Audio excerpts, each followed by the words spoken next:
আপনি জানেন কি মাত্র একটি সিদ্ধান্ত বদলে দিতে পারে কবরের জীবন? আপনি হয়তো আপনার প্রিয় মানুষটির জন্য কুরবানি করছেন, যিনি আজ ওই অন্ধকার কবরে চিরনিদ্রায় শায়িত আছেন। কিন্তু নিয়মটি কি আসলেই সঠিক, নাকি বড় কোনো ভুল করতে যাচ্ছেন? আজকের এই ভিডিওটি আপনার জীবনের সবচেয়ে গুরুত্বপূর্ণ ভিডিও হতে যাচ্ছে।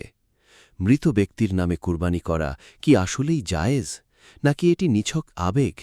চলুন কোরআন ও হাদিসের অকাট্য দলিলে আজ সব রহস্যের সমাধান করি। কোরআন মজিদের সূরা আন-নাজমের ৩৯ নম্বর আয়াতে আল্লাহ তাআলা ইরশাদ করেন, ওয়াল্লাইসা লিল ইনসানি ইল্লা মা সাআ, আর মানুষ তাই পায় যা সে নিজে করে।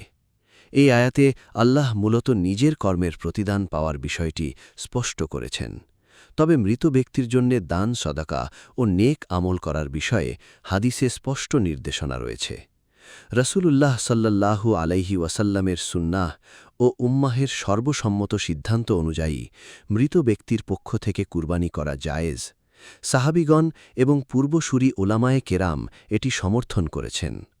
হজরত আলী রদিয়াল্লাহু আনহু থেকে বর্ণিত, তিনি প্রায়ই দুটি ভেড়া কুরবানি করতেন, একটি নিজের জন্যে, আরেকটি রাসূলুল্লাহ সাল্লাল্লাহু আলাইহি ওয়াসাল্লামের জন্যে, কারণ নবীজি সাল্লাল্লাহু আলাইহি ওয়াসাল্লাম তাকে ওসিয়ত করেছিলেন যেন তিনি তার পক্ষ থেকে কুরবানি করেন। সুনানে আবু দাউদ, হাদিস নং 2792। অতএব যদি মৃত ব্যক্তি ওসিয়ত করে গিয়ে থাকেন, তবে সেই কুরবানি করা ওয়াজিব। আর যদি তিনি ওসিয়ত না করে থাকেন, তবুও সওয়াবের উদ্দেশ্যে মৃত ব্যক্তির নামে কুরবানি করা একটি উত্তম আমল।